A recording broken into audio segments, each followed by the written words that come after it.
On this beautiful morning, we are continuing our journey from Key West, Florida to Key Largo, where Vida Gypsea has an appointment with the boatyard to replace a bum Saildrive and to diagnose our generator's issues. We are navigating through the Straits of Florida just outside the Florida Keys barrier reefs, which are marked by historic lighthouses built as far back as the mid-1800s. Got everything? Got it. Just like that, we are in Key Largo. What are we doing? We're getting a rental car this morning and we're going to go pick up the parts that we need to fix this Saildrive. So actually what I've done is I've bought an entirely full unit. It's a used unit and we're going to go pick that up so we can swap it out for our dead one. Yeah, the good news is we got a car and we don't have it yet, but we're going to go get it and we get to be on the land and drive around like crazy people. Do you even remember how to drive? Yeah. Yeah, let's go try to make the most of this pickup.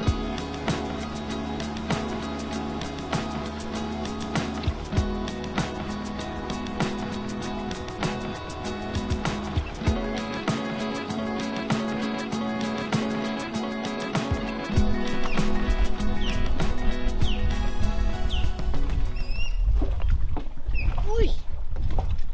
Thank you. What a gentleman. So there's tons of boats behind us. As you can see, we're in a boatyard because this is where we're going to put Vida Gypsea to get her Saildrives fixed.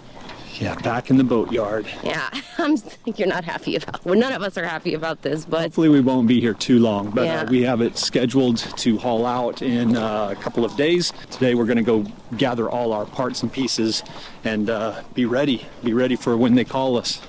It's hot. And I forgot a hat. This is gonna suck. What?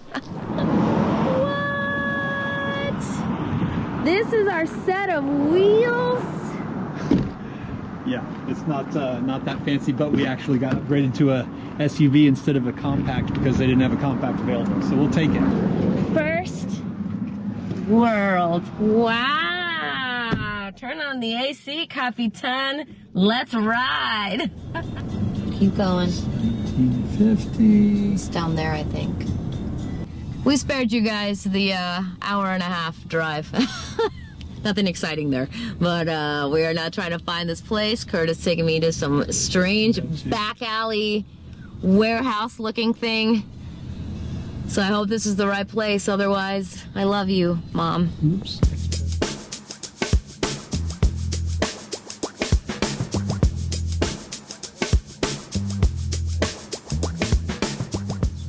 Like the precious baby she is. She didn't want to go in the back seat. Yeah, she has to sit in the back seat because we couldn't open the stupid trunk. Oh, it's a rental. It's a rental. All right, success. We got the piece. That went much smoother than I had hoped. I had kind of figured, I'd never eBay. I don't like dealing with used pieces and people you don't know, but yeah, he had a 100% rating on there, so I figured it was safe. And sure enough, it was. We got here, he was open, he had the part ready to go, and we got it in the back seat. There she is. It says it has low hours on it, so all I can do at this point is hope that that's the case. It's a lot better than what we got on the boat right now, so let's see if it works. Yeah.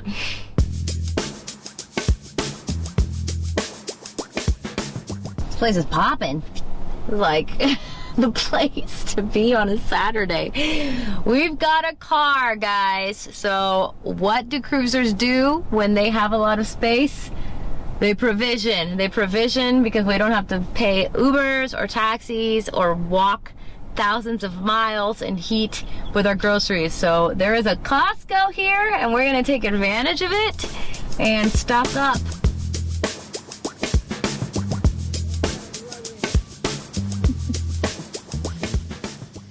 We are overflowing. I think it's time to get in line. Yeah. The lines are long. Super long. The wrong day to come shopping.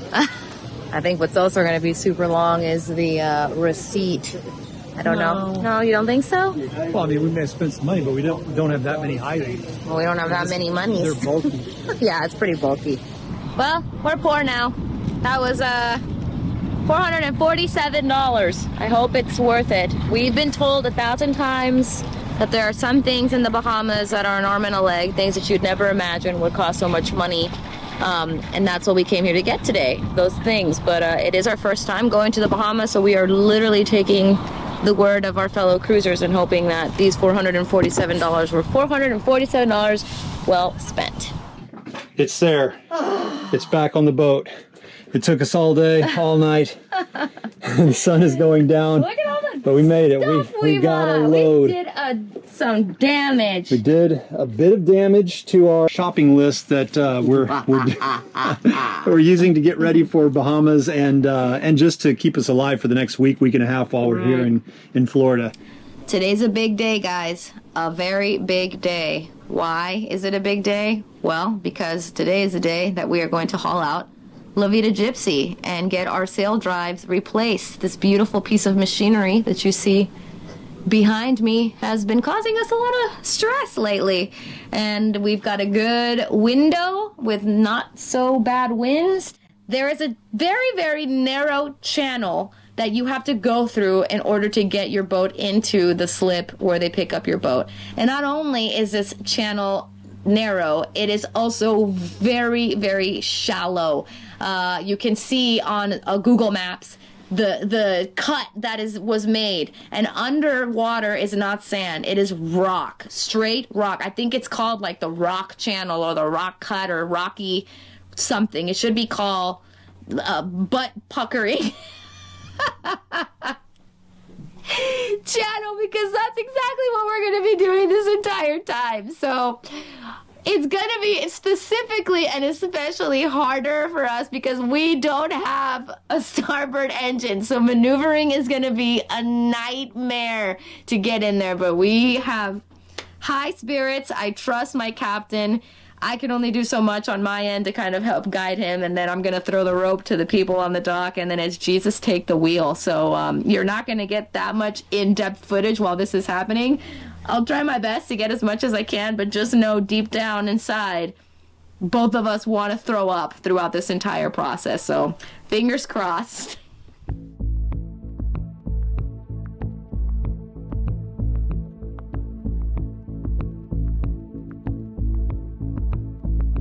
It's getting windy.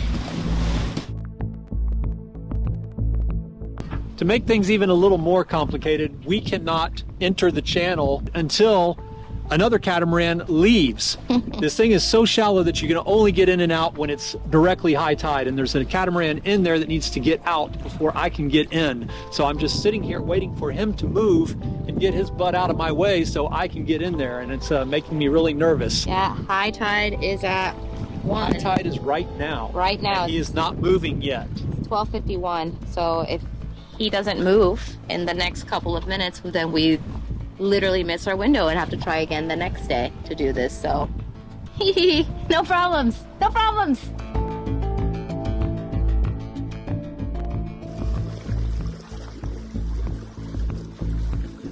Dear God, even the bird ran away.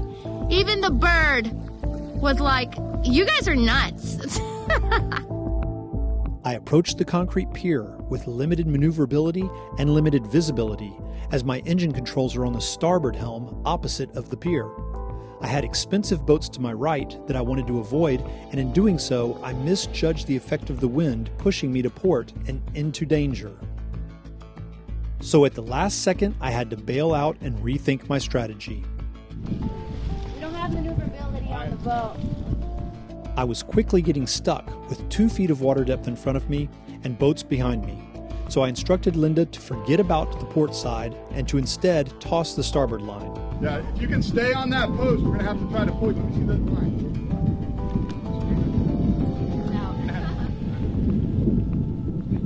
We're going to have to just try to hold you here. But once the line was secured, I was able to use the one engine available to me to reverse and give some space between our home and the concrete.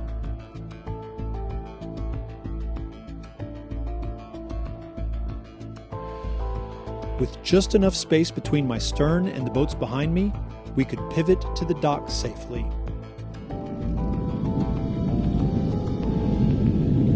how are you cleared against that HCV behind you? Are you good? Are you good? Yeah. All right, swing it around.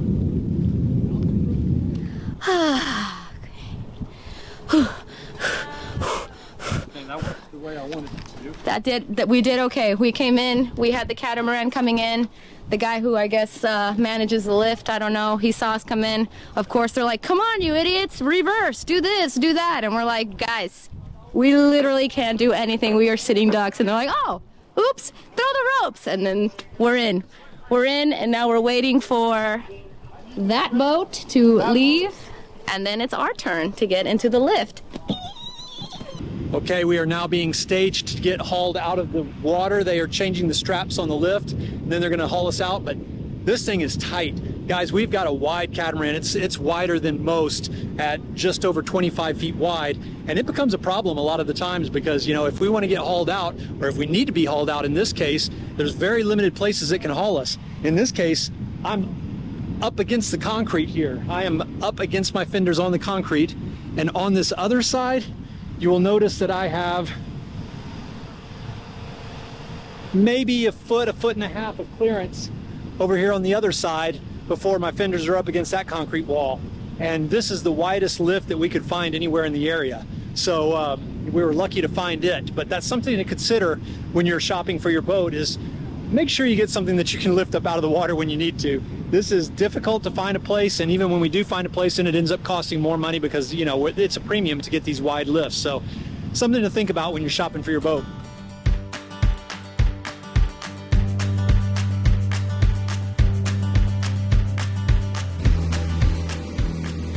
We're home. You always hate to see it hanging in the air. Well, what I really hate is that we just did this less than 6 months ago, and here we are. Yeah, I wasn't planning on doing this for another year and a half.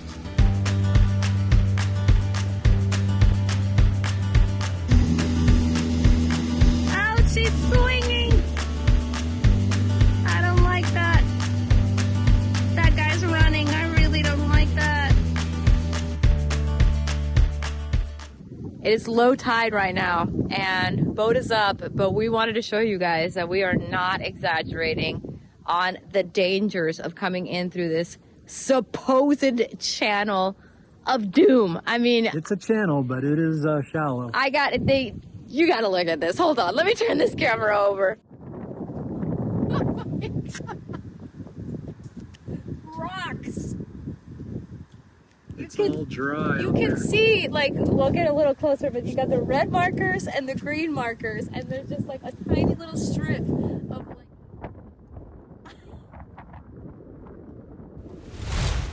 Well, I'm a bit pissed off. What? That's a terrible way to start this conversation. Why? I don't like to admit when I'm wrong, but I was wrong this time. I'm learning an expensive lesson. The problem that we're having with this boat is not the problem that I thought we were having with this boat. It's partly, I guess, my fault that I didn't investigate more thoroughly. I also hired a mechanic that had 20 plus years of experience in Key West to come look at our boat for us. And he concurred that it was a lower unit gear in the Saildrive that was causing us to not have propulsion in our starboard side engine. And so we've been without a prop for over 2 weeks now or so. We found a Saildrive. I spent thousands of dollars to buy a used Saildrive. We've come here, we've spent We're going to end up spending about $1,500 or more for this haul out and staying in the boatyard before we can get dropped back in. We spent all of that money and spent all of that time. And now that I'm out and I started prepping to change the Saildrive, I have come to find that the Saildrive is not the issue at all. It is the propeller. It's a prop hub that is the problem. For whatever reason, when we were giving it, when we were having issues anchoring and we were giving it a lot of forward and backward or whatever, it completely stripped the splines out of the hub. And so the hub was just spinning freely on the prop shaft. And so that's why we weren't getting any propulsion.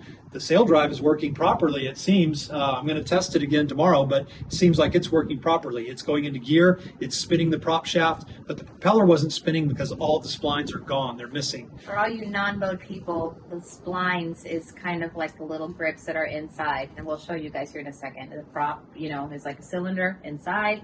There's like little grooves, and then where you put the prop right on the Saildrive, there's also grooves, and it connects together, and that's what holds it and makes it spin. No grooves. So we were. Yeah, it was just.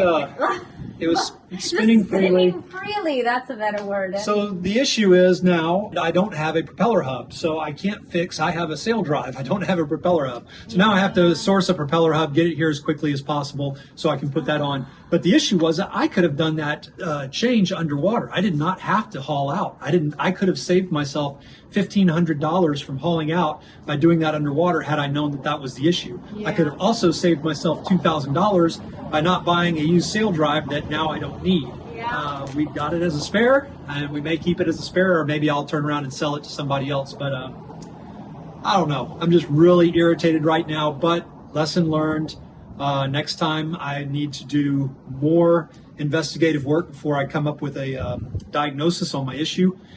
And yeah, but you tried. We hired a guy, like you said, and we lost some money. Yeah. But not I hate losing money. Oh, we know.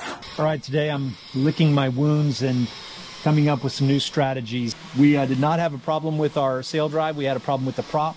I even had to get creative with that solution because this hub that I need in order to replace our bad prop is not available. It's backordered. Volvo Pinto doesn't have one anywhere in the world, and I haven't been able to find anybody that has one on their shelves. So I have to wait on this prop, which means I just had to spend more money on a temporary prop. I'll have a fixed blade propeller as a spare in case something goes wrong in the future, but that's about $600 that I really didn't need to spend. It's just a temporary fix, so that's not great. And then an update on the generator. Again, spent more money than I needed to, but I couldn't figure it out. First off, we had the low oil pressure issue, which I needed to get checked out because I did not have an oil pressure gauge. I will be buying an oil pressure gauge. I just didn't have one, so I had the mechanic come out and put his gauge on it. Come to find out, the oil pressure is great, it's steady, it's 60 psi, so we didn't have an issue there. Mechanically, the generator was running fine.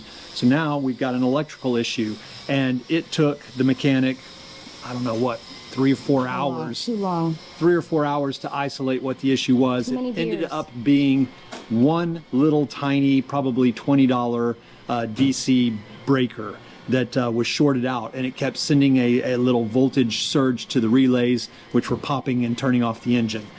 But that 3 or 4 hours at $180 an hour for a mechanic ends up being $800 to a mechanic for ultimately a $20 part was all that was necessary to fix the generator. First off, if I had known it was an electrical issue, not a mechanical, if I'd isolated it there, I should have said, okay guys, that's all I needed, and then sat there for hours myself doing it. I just didn't have confidence in myself, I guess, and I let them do it. It's done, but it really irks me that it was such a tiny little piece, tiny little problem for so much money. But good news is we're back in business. We're going to be back in business with our propeller, back in business with our generator. Everything's up and running. So now we are ready to get up and running ourselves. I just want to mention that we were supposed to spend some money this month decorating the boat, doing inside things, nesting, let's say, for the future sailing season. And not sure if I'm gonna have that happen now. I know none of you sailor people, men particularly, really care, but as a woman, this matters. I need nesting. I need a boat that works. I get it, but I also need a house that feels like a home. And right now,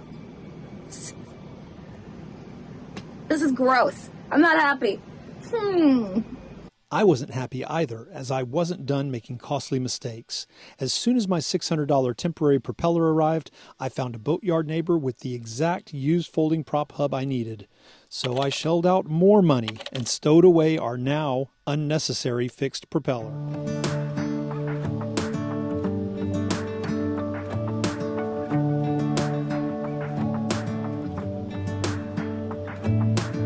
Okay, the time has come to check and see if these guys got all their repairs done right. We haven't really been able to fully test everything without being in the water, and right now it's out of the boatyard. They're picking the boat up right now. We're getting put back into the water, and I'm super excited. I have a good feeling about this. I'm not going to count my chickens before they hatch, but I've got a good feeling that all is well, and we're going to be back to sailing. So let's get this boat in the water.